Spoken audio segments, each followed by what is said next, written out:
Hey guys, Rick Hogg with War HOGG Tactical, and I just want to talk to you about the 4 rules of firearm safety. And I know what you're saying, man, I know these. However, it seems to be when I run my classes, I ask my students before we even start, hey, what's the 4 rules of firearm safety? And typically it's crickets and you're trying to pull the information out of there. Again, this is something we want to apply every single day, especially when we're handling our firearms. So number 1, treat all weapons as if they were loaded.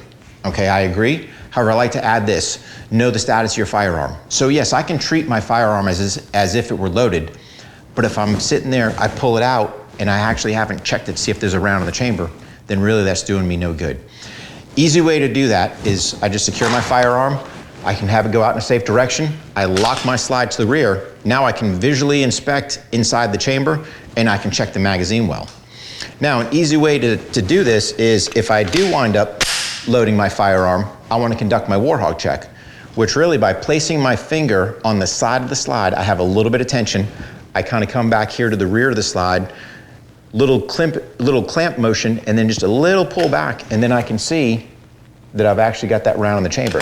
So in this case, yes, I'm treating my firearm as if it were loaded. I've got it pointed in a safe direction, but now I know the status, which is an important factor on there.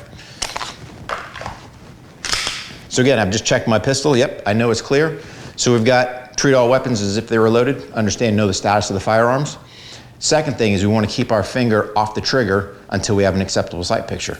So for me, again, that finger is riding along the side of the frame. So now as I present out, I've got my sights on target. Now I can get my finger on the trigger, align my sights, and press and fire my shot. Again, the key thing to remember is once I've fired that shot, before that gun comes back, you're gonna notice the finger's gonna go to that positive tactile point in the slide, and now I'm drawing my pistol back. So I'm looking at 3. I wanna never let the muzzle of your weapon cover anything you're not willing to destroy. So again, if I had to make a reverse or turn around behind me, I can easily take the muzzle from this safe direction.